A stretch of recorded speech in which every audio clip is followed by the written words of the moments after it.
Hello and welcome to a new series of Legacy.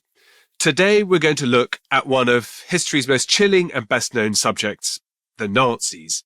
We're going to look at how a movement that seemed marginal, maybe even laughable at first, came to seize control of one of the most advanced societies on Earth. Everyone knows the end of this story, genocide and disaster. But we want to look at the beginning, at the rise of the Nazis in Germany in the 1920s and the 1930s. We want to figure out how it happened. And the answer might surprise you, because as well as politics, speeches, and crowds, the story involves two things you might not expect: disease and religion. That's right. And the echoes of pandemic outbreaks and the appeal of faith shaped the mood in Germany after the First World War. And we're going to look at that in some detail.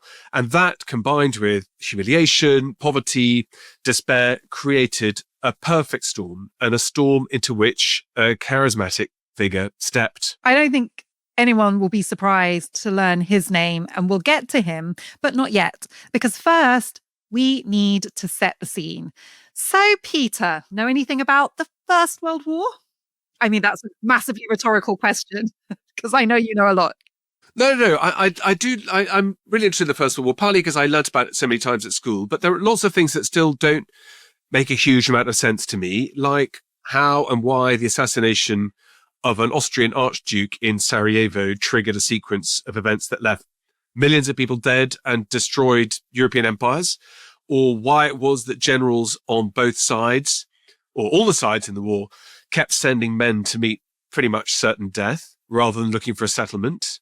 Of course, we had to study what life was like in the trenches. So, I'm pretty good on the First World War. How about you? Did you have an affinity for the stories of the global First World War? Yes. Well, when I was 11, I memorized the Wilfred Owen's poem, Dulce et Decorum Est, and recited it at school. And I remember delivering that poem with great emotion. And I think there's something about the story of the trenches and what these young men went through that is very visceral and quite captivating for a young person trying to understand war and, what it means on a personal level as well as the bigger historical picture. So that really touched me. And then the more I learned about the global history, things stood out because of their omission in my formal education. So, for example, I was quite surprised to learn that the first shot fired as part of the First World War, the conflict was fired in what's now Ghana. At the time, it was part of German Togoland in a communications station on the border. And, that always fascinated me because Africa is so left out of most Western history teaching about the First World War. I think people don't really know it was involved. And the other thing that's always kind of reached me is my family's involvement. And I'll never forget when my daughter was in primary school, she was learning about the First World War in history. And she got homework one day where her assignment was to go home and find out if any of her ancestors had fought in the First World War. And she was quite pleased when I told her that her great-great-grandfather had indeed fought in the First World War and been awarded a medal for bravery. So she was really excited, and she was like writing it all up to go back and tell her teachers, yes, I have a great-great-grandfather who fought in the war. And so as she was asking me about it, she said, so what did he do exactly? And I said, well, he won the Iron Cross fighting for Germany. And she was like, no, mummy, that's not the assignment. The assignment is to have an ancestor who fought for Britain. But of course, my great-grandfather was a German Jew who at that time felt unquestionably German, patriotic towards Germany. And like so many other Jewish Germans, paid a huge price to fight for Germany in the First World War. So I think it rocked my daughter to realize that's part of our heritage, especially as my family don't feel a connection to Germany now, because as Jews, they were then forced to flee because of this story, the rise of the Nazis. So it's a really important time, in my personal history, but also for us understanding our contemporary reality, I think, Peter. And you say contemporary reality. On top of that, we've got the wars with the Ottoman forces in Gallipoli, in Mesopotamia, and in Palestine. That has obviously long-term significances. The ways in which African states colonies were invaded by Allied troops from Germany, from France, from Belgium, from Britain, you name it. Indian soldiers fighting in France on the front lines and fighting in East Africa. More than 1.3 million people dead too. And then Australia, New Zealand, it just goes on and on and on. And then, of course, the seas become a battlefield too. So all of this is hugely significant for the world that follows in the 20th century. and for the world of today. And I think we're going to circle back to a lot of this a few times to how it changed the lives of women as well. But today we're going to look at some new ways understanding the rise of Hitler and the Nazis in Germany. But before we do that, sorry, Peter, I just want to ask you, because I'm always sharing my family history, but do you have any personal family connection to these events, to the First World War, to the rise of the Nazis? My grandfather fought for the Austro-Hungarian Empire in the Dolomites in the early part of the 20th century in the First World War, and was shooting against his cousins who were fighting for Italy. So it was hugely traumatic. Wow. He too won Iron Crosses.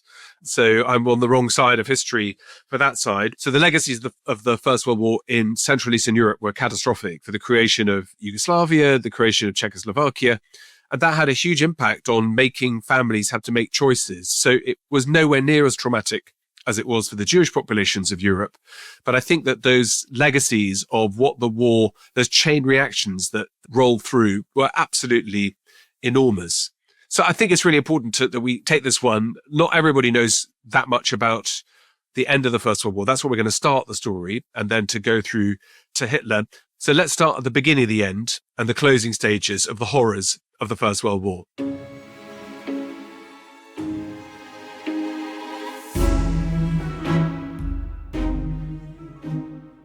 From Original Legacy Productions, I'm Peter Frankopan. I'm Afua Hirsch. And this is Legacy, the show that explores the lives, events, and ideas that have shaped our world and asks whether they have the reputation that they truly deserve.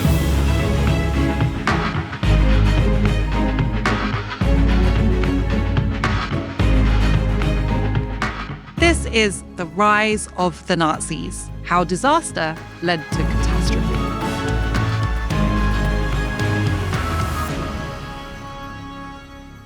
Okay, let's start with the end of the war and its immediate aftermath. So we mostly know about the 11th hour of the 11th day of the 11th month. And in fact, we still commemorate that here in the UK with great solemnity and dignity every year, because Armistice Day has become the symbol for remembering not just everybody who fell in the First World War, but for all who've been in armed forces and given their lives for their countries. But because of the Versailles settlement and the humiliation of Germany that follows, it's worth remembering that the end of the war actually came quite quickly. So just a few months before Armistice Day, the German army had looked like they were going to make a breakthrough, and it would be Berlin that would set out the terms for peace. And the war had started in 1914, partly because of German fears that France and Russia would attack at the same time. And those fears had been sparked by the Russian Tsar's decision to mobilize his army in the summer of 1914, which triggered this chain reaction of the German high command. So the Germans go through Belgium. That triggers a neutrality clause that Britain gets involved too. We'll do definitely some more episodes on the First World War and its global context. But as the war sort of plays out, one of the key developments is that Germany's trying to fight on two different flanks, in the killing fields of Flanders and the Somme on the west, and then against the Russians in the east.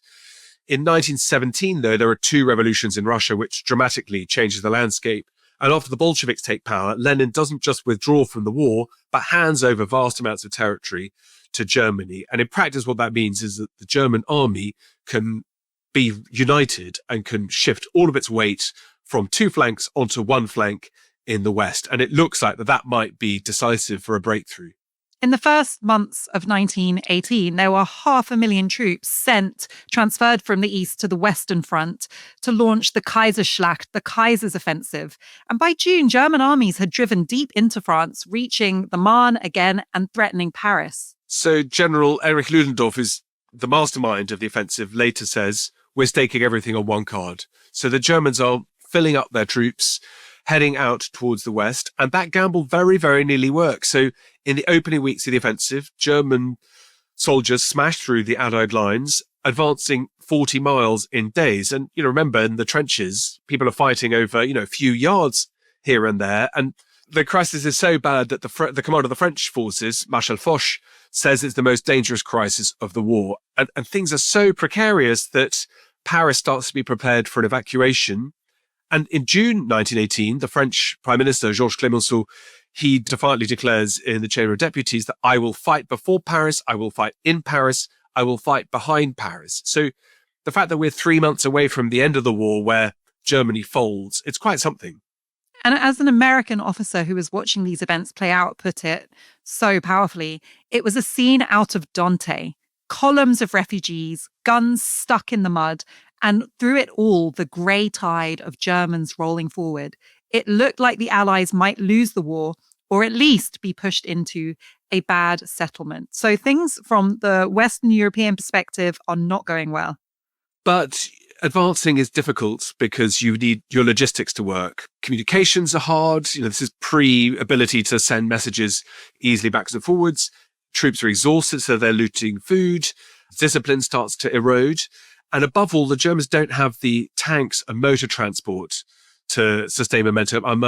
I wouldn't say obsessive about logistics, but logistics explains everything. So the ways in which motor vehicles are the kind of key to the war. It's not something I learned about when I did this stuff at school, but I think it's really important to see how if you can't keep the momentum going, things get worse very quickly. So one German soldier writes home in a letter from the front and says, we're marching, we're fighting, but we're starving. And the English have machines, but we only have our feet. So by July, just a couple of months in, the tide is starting to turn, partly because 250,000 men from the United States arrive and they pour into the support that Woodrow Wilson has promised the Allies. That summer, counteroffensives on the 18th of July shattered German hopes. In a matter of weeks, the Germans had been brought to the brink of victory and then to the brink of collapse.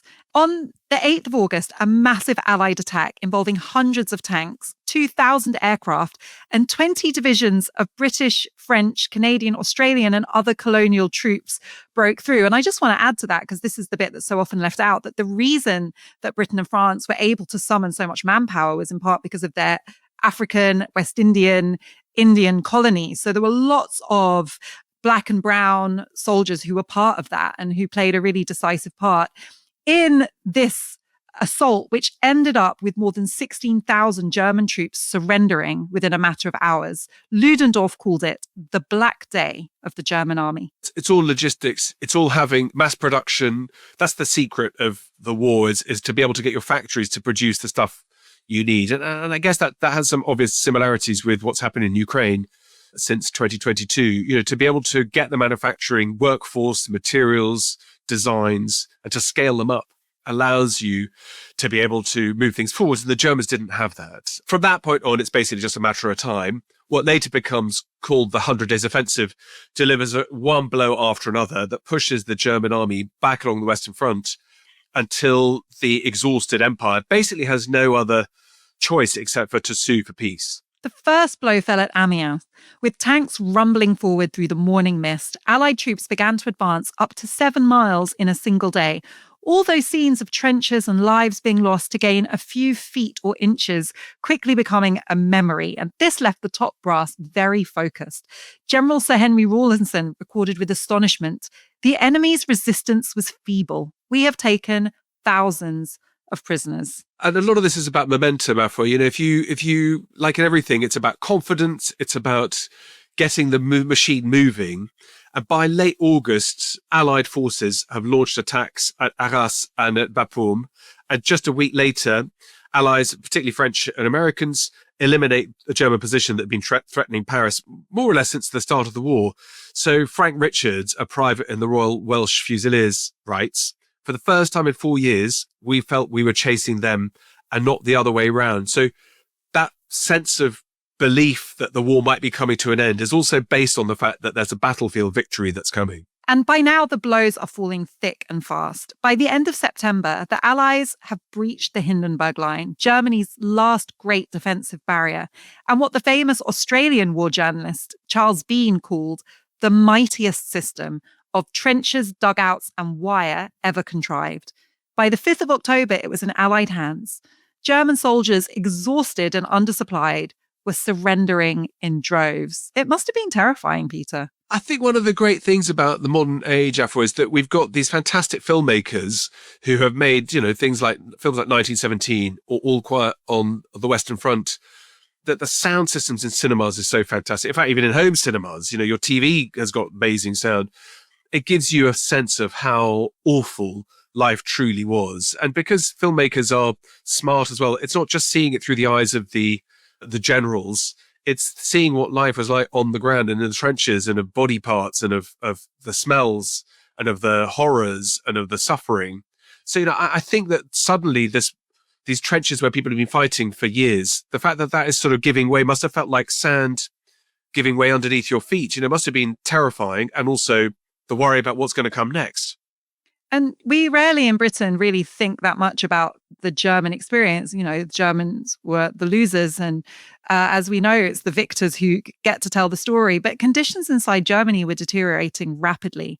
The British naval blockade had left civilians hungry, malnourished, some on the point of starvation. Rationing meant that people were barely able to get 1,000 calories per day, which is much less than an adult needs to be healthy. A woman in Berlin noted in her diary that she had to queue for hours for bread that never comes, and that children were fainting in schoolrooms. And that was actually only the beginning of the humanitarian post-war disaster, Peter. Because then on top of that, you got influenza that comes back with a vengeance. So in the autumn of 1918, the so-called Spanish flu was cutting through barracks, hospitals and cities. And funnily enough, until COVID, no one had really heard or thought too much about the Spanish flu unless you were a historian working on the First World War. But these pandemics can be disastrous, and we're going to come back to that. But one German army doctor at the time says we're burying them faster than we can count. It's as if the plague itself has returned. And the Spanish flu, as we're going to find out, has really important consequences for what happens in post-war Germany, and perhaps even teach us some important lessons that we should be thinking about as we come to terms with our own post-pandemic world.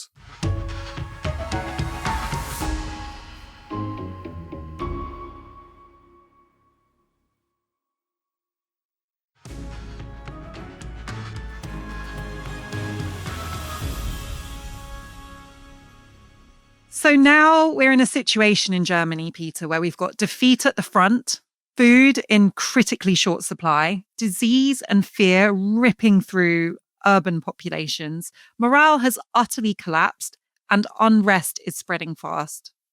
So by late October 1918, sailors at Kiel, the big German port on the Baltic, mutiny and refuse orders. And soon that revolt spreads to places like Hamburg and Bremen and Munich, where workers' and soldiers' councils declare themselves to be in control. And they're taking their inspiration, of course, from what's happened a few months earlier when the Bolsheviks had seized power in Russia. So one journalist writes that the streets are full of red flags. Germany is dissolving before our eyes. And I wonder, Afua, do in times of collapsing confidence and crisis, whether that feeds a world of uncertainty and gives an opportunity for people to offer new solutions. Do you think that revolution and uprisings, they're contagious? Absolutely. And, we know that the Bolsheviks fully planned their revolution to go international, taking stock of the situation in other European countries, especially Germany. You can see why they thought it was very fertile ground for a revolution. And it often actually could look at it from a different lens as, women and Black people and people who are minoritized or oppressed. It is often only in times of huge upheaval that they are able to make great gains in their rights. So, for example, the war was actually quite liberating for women. By 1918, around 700,000 German women were employed in armaments production, while others filled roles as tram conductors, postal workers, agriculture. That will be quite a familiar scenario for people who've studied the Second World War, where Britain also witnessed this kind of surge of female agency because women had to do jobs while men were away fighting. And the economist Louise Sietz observed in 1917, so a contemporary witness, the war has made women indispensable in every sphere of life. The summer of 1918 created opportunities for these radical solutions. And it's just another area of life where everything must have seemed on the table, Peter. The whole status quo is becoming unrecognizable at this point. And that's, of course, hard for those elites. So at the end of September, Kaiser Wilhelm II's generals are already telling him that the game is up. So at a meeting of the German Supreme Army Command at Spa in Belgium, General Hindenburg tells the Kaiser and the Chancellor, George von Hertling, that the military situation was helpless and that Germany needed to sue for peace. I lay before His Majesty the military situation, said General Ludendorff. The war could not be won, and we must obtain peace at any price. And then at the start of November, General Hindenburg again bluntly declares that the army couldn't hold on for any longer. And this is where you start to ask yourself where chaos ends and anarchy begins. And it must have seemed like a very porous boundary between the two. One leading protester warned if the Kaiser does not abdicate, the German Revolution will sweep him aside. Even the army's leaders abandoned him. And despite him attempting to calm tensions by saying he was determined to remain in charge, it had the opposite effect. Your Majesty, one general said, the army will not follow you. Yeah, it'd be good to do an episode, I think, on Kaiser Wilhelm. I mean, he's, again, one of those figures that people know the name, but don't know too much about his life and his views. I mean, amazingly, in this one, on the 9th of November, so 2 days before the armistice, the Reich Chancellor Max von Baden announces to the public, without the Kaiser's consent, by the way, that he had abdicated. The next day, Wilhelm crosses the border into the Netherlands at Eisten, where he's granted asylum by the Dutch government, only on the condition that he remain politically neutral. And he spends the rest of his life there feeling sorry for himself. I was deserted by my people, he says, deserted by my army, deserted by my navy. The revolution has dethroned me, but the revolution has also dethroned Germany. So for him, there was no difference between him and Germany. And he started to develop what today we call conspiracy theories. I think at the time you'd just say was bonkers, but perhaps was also quite contemporary in his opinions about who was at fault, Afua, right? I actually think about him a bit. I live in Wimbledon. I'm recording this in Wimbledon, and Kaiser Wilhelm II actually came to Wimbledon in the 1890s, Peter. There are pictures of his kind of convoy going up Wimbledon Hill. And Queen Victoria, who I think was his cousin or second cousin. Yes, cousin, yeah. Held a National Rifle Association military firing event with him on Wimbledon Common, which is why you think of him a lot. Do you attend those meetings there regularly? I mean, obviously, as a card-carrying NRA member, no, I'm joking, but I do sometimes imagine going for a run on Wimbledon Common and kind of bumping into Kaiser Wilhelm II and all his military pomp. So it was a real fall from grace. 20 years earlier, he was riding high, and now he is feeling extremely sorry for himself. But who's he blaming, Afua? Tell us who he's blaming, amongst others. It's going to sound familiar. When things are not going well for you, and you could even say he had a legitimate grievance, things really weren't going well for him. He wasn't imagining that. But instead of maybe taking some accountability or looking at the deeper reasons why he made bad choices, he decides to blame it on someone else. The Jews, he says, are to blame for all the misery in the world. I am convinced that they are the cause of the downfall of my country. And this is, of course, a war in which many Jews, like my great-grandfather, had served with great distinction, but he wasn't going to let those facts get in the way of the bogeyman that he wanted to blame. I mean, but Kaiser Wilhelm wasn't exactly the only person who had these kinds of views. I mean, in 1920, Winston Churchill wrote about what he called the worldwide conspiracy that had been steadily growing. It's been the mainspring of every subversive movement during the 19th century. And it wasn't just conservatives and people who believed in empire.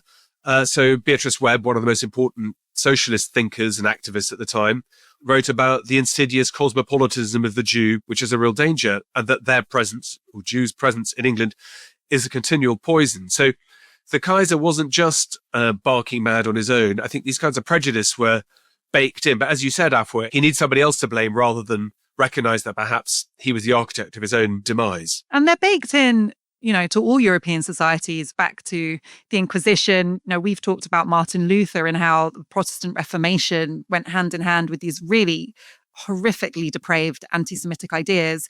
And as a result of that history, there's a specifically German cultural strain of anti-Semitism where it's almost part of the German identity to have this sense of Jews being this threat. So it's one of those great ironies that, no matter how much Jewish people assimilated, contributed, participated in German society, they were always seen as this threat. And it was almost like this view became the default when things were going badly. I wish that sounded less familiar than it was, but the visible other, the person who is racially or culturally different, being kind of dragged out as the scapegoat when things go wrong. So 2 days after the Kaiser loses his throne, at 5 a.m. on the 11th of November 1918, German envoys sign the armistice in a railway carriage in the forests of Compiègne. And at 11 a.m., the guns finally fall silent. And as one British private writes simply as diary, after 4 years of thunder, only silence. It feels impossible. And news quickly starts to spread the whole way through Europe. In Paris, crowds start to pour into the boulevards singing the Marseillaise. The New York Times correspondent reports that never in history has a city given itself up to such jubilant rejoicing. In London, Big Ben strikes 11 for the first time since 1914, while Prime Minister David Lloyd George tells a jubilant crowd, "I hope we may say that thus this fateful morning, the long night, is over." So there's elation, there's relief, there's joy. And in many parts of Europe, you feel that right has won and that the bad guys have lost. And even in Germany, the coping mechanism with the very different atmosphere of defeat is to also try and find a narrative that this is the beginning of a new era. So the Kaiser has fled into exile, and Philipp Scheidemann of the Social Democrats stands on a balcony at the Reichstag and proclaims, "The old and rotten, the monarchy has collapsed. Long live the new, long live the German Republic." And that sounds great. But as you said, Afua, it's a story, it's a line of trying to make the best out of it. But the reality is Germany is completely exhausted. So we've already mentioned civilians malnourished because of naval blockades and because of unavailability of food. Hunger is gnawing at people across the whole country. Meanwhile, revolution is starting to spread. So those sailors' mutinies in Kiel, they've ignited soldiers and workers' councils throughout the country. In Munich, Kurt Eisner, a journalist and a socialist, declares that Bavaria is a free state, topples the Wisselbach monarchy, and Germany is now literally on the brink of anarchy and collapse. The thing is, not everybody advocates a radical solution to this situation. So in Berlin, Friedrich Ebert, the leader of the majority party, the Social Democrats, assumes the role of chancellor reluctantly, but the thing that he wants is not this radical new order, but to restore the existing one. He says to his colleagues, "We hate revolution like sin." Meanwhile, on the radical left, there's a very different aspiration for what should happen next. Figures like Rosa Luxemburg, Karl Liebknecht, leading figures of the Spartacus League, want a Soviet-style revolution in Germany. "The war is over," they declared. "The revolution has begun. We will not rest until the whole world is in flames." So the next few weeks, there's confusion, there's hope, there's expectation, there's violence. Germany is teetering between early fragile democracy and radical upheaval. So the armistice may have ended the war, but it's opened a new and very uncertain chapter, one in which peace looks as dangerous and contested as war itself. And a major factor in this uncertainty is the economic situation, which is in free fall. And this is something that many people listening may have learned about at school. This is the beginning of an era of hyperinflation where you see images of people wheeling wheelbarrows stuffed full of notes and stories about how, they couldn't leave the wheelbarrow that was stuffed full of money unattended because if they did, someone would tip out the money and steal the wheelbarrow because it was worth more than all the money it was carrying. Bread rations fell to 200 grams per day in Berlin, and some mothers were so desperate that they were selling their wedding rings in exchange for potatoes. We know you wouldn't do that, Afua, because you don't like the potato. I right? mean, that's still my shock news of the year. I can't believe it. There's so many varieties. Anyway, that's a different story. If I was only eating 200 grams of food a day, might have to resort to a potato, Peter. But all of this is made even more difficult by the fact that lots of men are now coming back from the front line and they are jobless and they're hungry and they're disillusioned and they're also angry. So apart from the trauma of seeing friends and family killed and badly wounded in front of them, they also felt that their sacrifices of the last 4 years have been in vain. So as one veteran puts it, we marched home not as victors, but as beggars. So in this atmosphere of uncertainty, politicians like Ebert are trying to stabilize the state. They're promising elections for a National Assembly scheduled for January 1919. But his government has enemies both on the left and on the right, while most people are just trying to work out how to feed themselves and worrying about chaos and spiraling violence. In the bitter winter of January 1919, Berlin finally erupts into violence. The young Weimar Republic, only weeks old, is already under threat. The Spartacus League, which, as I mentioned, was led by Karl Liebknecht and Rosa Luxemburg, wanted to push this Bolshevik Russian model and demanded the overthrow of Friedrich Ebert's provisional government and the creation of a socialist workers' state. And that idea was on fertile ground. On the 5th of January, mass demonstrations filled the streets. Crowds erected barricades, seized newspaper offices. The headquarters of the Social Democrats was occupied. And Liebknecht proclaimed, "The Ebert Scheidemann government has betrayed the revolution. Power must return to the workers." And you can see how, Peter, when the old order has been so thoroughly disgraced, when everybody is suffering in such visceral ways, this is a message that is finding very receptive ears. And so, what comes next is that force gets used. So the government responds by summoning the Freikorps, so paramilitary units of ex-soldiers who are hardened by the trenches. One of the German ministers says, you need to have a bloodhound. I'll take the responsibility. And he has no hesitation in using force. So you have street fighting raging across Berlin for days. You have machine gun fire echoing in working class districts. In some places, you even find artillery being used against occupied buildings. And the government, by the 13th of January, crushes the revolt. But hundreds of people are dead. And 2 days later, Afua, 15th of January, Luxemburg and Liebknecht are arrested. So we've mentioned them a few times, the leaders of the Spartacus League, Rosa Luxemburg and Karl Liebknecht, now, instead of inspiring this revolution, find themselves arrested, beaten, and ultimately murdered by Freikorps officers. Luxemburg's body is dumped into the Berlin Landwehr Canal. In her last article, just days before her death, she urged, "The revolution says, I was, I am, I shall be," which is a chilling message, and somebody is murdered just shortly after writing it. Not only that, but I suppose it's the epitaph of the attempted revolution, which is I was, I am, and I shall be, and it's dead. So as one workers' council in Munich puts it, the murder of Luxemburg and Liebknecht is the murder of German democracy. So for the government, the bloodshed seems to be a price worth paying. It secures its fragile hold and power, and that Germany won't follow Russia over the edge into huge loss of life and untold suffering. But while this is all happening in Germany, the victors of the war are preparing for peace. And the idea that war should never be allowed to happen is one of the key parts of Woodrow Wilson's so-called 14 points that have been outlined earlier, promising self-determination and a just and a fair peace. But when he arrives in December 1918, so a month before the revolt is put down in Germany, he's telling the cheering crowds the world must be made safe for democracy. So that new world that's being born means very different things to very different people. But among the audience who are happy to hear that message, Woodrow Wilson is a hero. As Le Figaro pointed out on the 14th of December, never has a foreign leader been received with such enthusiasm. The people see in Wilson the prophet of peace. But things look a little different in London and Paris, Peter.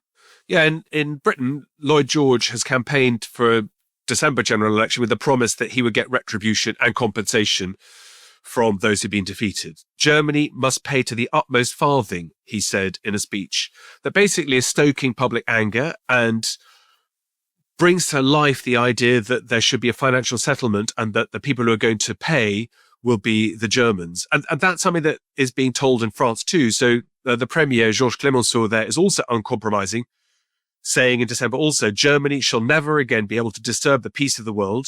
That is our firm resolve. We've suffered too much not to demand vengeance. And you can see where this is going to go in terms of how the blame and the history of the origins of the war is going to take shape. By this time, the Allied leaders had already agreed to convene a conference in Paris to settle this new post-world order. It opened on the 18th of January 1919, a date that had been very deliberately chosen. 48 years earlier, on the exact same day, in 1871, the German Empire had been proclaimed in Versailles.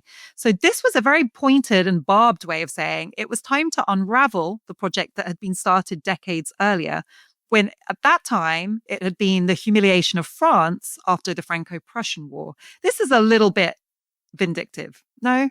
Yeah, definitely. And what's more vindictive is that the Germans are excluded from the opening sessions and they're forced to wait outside as the victors decide what the shape of a post-war world will look like. And those divisions inside Germany and the conflicting aims of the Allies means that the months between armistice and the conference doesn't heal wounds, but deepens them and sets the stage for a bitter and punitive settlement. So the conference is gathering the victors of the war. It's not gathering those who've been defeated. Germany, Austro-Hungary, Bulgaria, Turkey are excluded from negotiations. And as Clemenceau says, the enemy is not invited to sit with us until we have finished our work. And I think that that is going to set up for some of the reasons why people in Germany feel that they have not just lost a war, but been deliberately humiliated too. 3 men dominated these proceedings, the so-called Big Three: Clemenceau of France, David Lloyd George of Britain, and Woodrow Wilson of the US. They all have their own vision of the settlement, not just for Germany, but this is also like the Berlin Conference that's famous for the earlier colonial era of how to divvy up the world. All of Germany's colonial possessions are also to be stripped from her. This is also the period where they start giving out rights to mandatory Palestine. It's an era of, in a way that's really difficult to reconcile with even international law as it existed then, kind of carving up territory and handing it out to the victors. And that is a really dangerous thing to do, because the depth of grievances it creates, well, don't even really have to be explained now. There's so many of them that we're still living with. But the immediate terrible consequences are really evident in the way that Germany feels about the resolution for its territory, Peter. Well, on the 7th of May 1919, the German delegation is summoned to Versailles and presented with a draft treaty.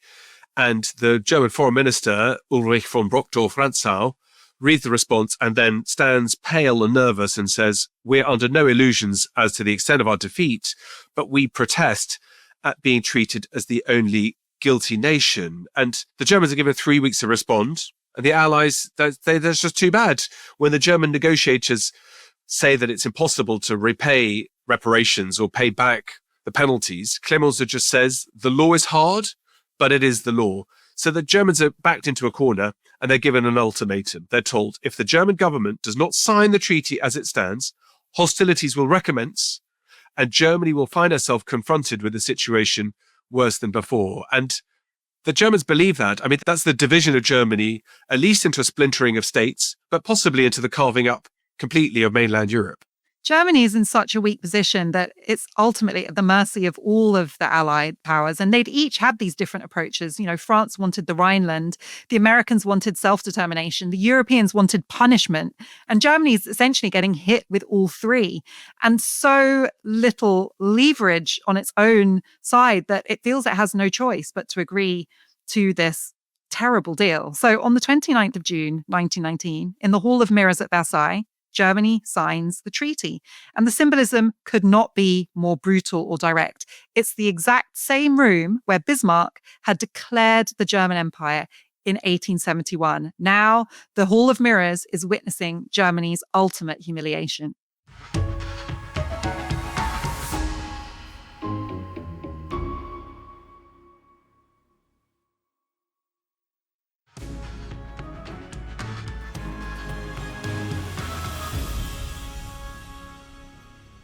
So the Treaty of Versailles is a disaster for Germany. It strips the country of 13% of its territory, all of its colonies, reduces its army to 100,000 men, and imposes reparations set at a rather modest 132 billion gold marks. That's a huge amount, and an amount that often gets resuscitated now in contemporary debates about reparations, because it really sets a precedent for how much a company can be made to pay for its wrongs. And perhaps even more dramatic is, and most humiliating, is Article 231, the so-called war guilt clause, which declares that Germany is solely responsible for the war. And Germany's Chancellor, Philipp Scheidemann, who we mentioned a couple of times before, he resigns rather than accept the terms, calling them a sentence of death for millions of men, women, and children. But his successors don't really have a great deal of choice because the Allies are threatening to attack Germany all over again. I mean, I described this as a deal earlier, but it's not really a deal. This is something that Germany has accepted by imposition rather than by negotiation. As Harold Nicholson, one of Britain's delegates, reflects, the Germans were not consulted, they were told. And it's not a surprise that when the treaty is finally signed on the 28th of June, 1919, there's outrage across Germany. Because to most Germans, it's not a peace. It's a humiliation and a diktat imposed at gunpoint. So Scheidemann had refused to sign it and resigned. His successor, Gustav Bauer, explains that the German people have got no choice. We are in no position to resume war. Our people are starving. Our defences are broken. We must bow to force. And when news of the signing reaches Berlin, church bells are silent and flags remain furled. The newspaper, the Berliner Tageblatt, calls the treaty a piece of violence which no nation in the world would ever have endured willingly. And in Munich, crowds gather chanting, "Never better war than this disgrace." It's fascinating to me how this was such a comprehensively humiliating arrangement, but the things that seemed to land most deeply in the German psyche were actually the assaults on its dignity and its identity. So the war guilt clause, Article 231 of the treaty, declared Germany as solely responsible for the war. And for many, it was actually this rather than the military or financial repercussions that was utterly intolerable. Ulrich von Brockdorff-Rantzau, who led the German delegation at Versailles, said that such a confession in my mouth would be a lie. And then there were the financial reparations and just how badly they affected the average German. So this is not just a kind of abstract idea about Germany's position on the world stage. This is middle-class families seeing their real life savings completely wiped out, industrialists fearing collapse.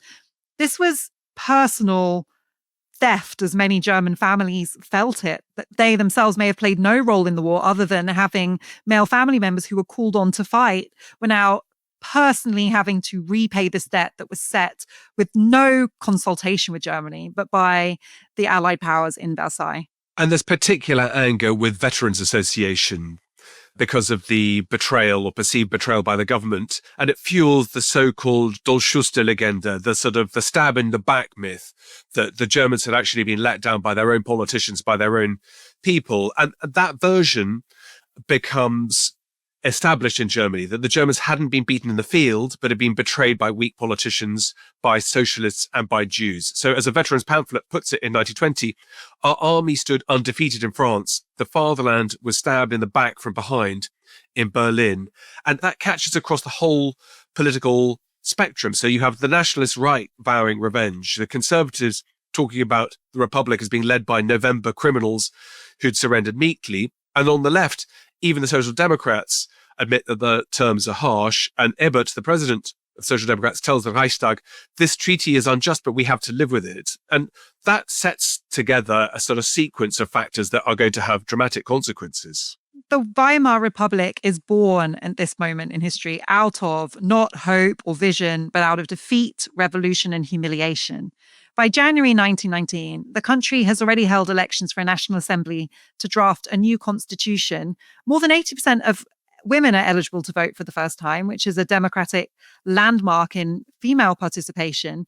And Ebert does become the Republic's first president, the leader of the Social Democrats. But it is a settlement, a new republic that is saddled with humiliation, economic burdens, and this toxic narrative of betrayal from within, which is a really important part of understanding what happens in Germany next. And that new democracy is super fragile. So even by March 1920, you find coup attempts, so-called the Kapp Putsch, led by Wolfgang Kapp and Freikorps units who are angered by attempts to disband them. They seize Berlin and declare a new government, and Ebert and his ministers flee in fear. And what saves the Republic was not its army, actually, which hesitates, but a general strike that's called by trade unions. And that strike paralyzes the country, which means trains stop working, banks close, electricity's cut off. And after 4 days, Kapp's, so-called regime collapses. So as one Berlin worker says, we defeated the putschists not with rifles, but with silence and with empty streets. So this fragility of what's going to come next is a melting pot and a boiling pot, rather. We mentioned hyperinflation already, but this is the era in which it becomes a really defining part of Germany's trauma. So 1921, the mark trades at 90 marks to the US dollar. By 1923, it would fall to 4.2 trillion marks. A modest little change. To the dollar. It's impossible to actually understand a currency that is that badly devalued. It was completely worthless at this point. So somebody who's living through it, an academic in Dresden called Victor Klemperer, says, each day brings new prices. Money flows like sand through our hands. We buy as soon as we're paid because tomorrow money's going to be worthless. So a loaf of bread that cost 1 mark in 1919 cost 163 by the end of 1922. And people are bartering furniture for food. And like you said, Afua, those wheelbarrows, people are not just taking cash out of the wheelbarrows if you leave it unattended. Kids play with it because the banknotes are absolutely worthless. So it puts strains on society. The middle class, once the backbone of German society, is basically wiped out. And as one official in Hamburg says in 1922, teachers, lawyers, clerks, they beg in the streets with their wives and their children. Their dignity is gone. So it's had a completely catastrophic impact across German society. It's also having, and this is often the case, a kind of unexpected effect in really fueling this very experimental avant-garde artistic scene. So at this point, Berlin becomes a major center, maybe even the center for modernist art, theater, film. Bertolt Brecht is premiering his radical plays. The Bauhaus School is opening in 1919, completely disrupting artistic and architectural conventions. And foreign observers are noticing this weird juxtaposition of a country on its knees, but a city in the grip of this incredible vitality. The American journalist Dorothy Thompson wrote in 1921, Berlin is half in ruins, half in revelry. Out of hunger and despair, they create cabaret and satire. And behind all this creative brilliance, there's constant political instability. You have extremist parties gaining ground, exploiting the anger at Versailles and despair over the economy. You've got right-wing paramilitaries who are openly doing drills in the streets, while communist uprisings are flaring in places like Saxony or in the Ruhr. And a Weimar police report of 1922 notes that the Republic is being besieged from all sides. Loyalty to it is shallow, while opposition is deep. So by the early 1920s, the Weimar Republic is utterly paradoxical, democratic, but very fragile, vibrant creatively, but psychologically completely traumatized. And it is surviving coup attempts, political assassinations, hyperinflation, and economic freefall. Its legitimacy has already been undermined by those who claim its very birth was shrouded in surrender and betrayal. And there are plenty of people whose anger is demanding them to radical lengths, Peter. And we're going to talk about them, and one of them in particular, next time on Legacy.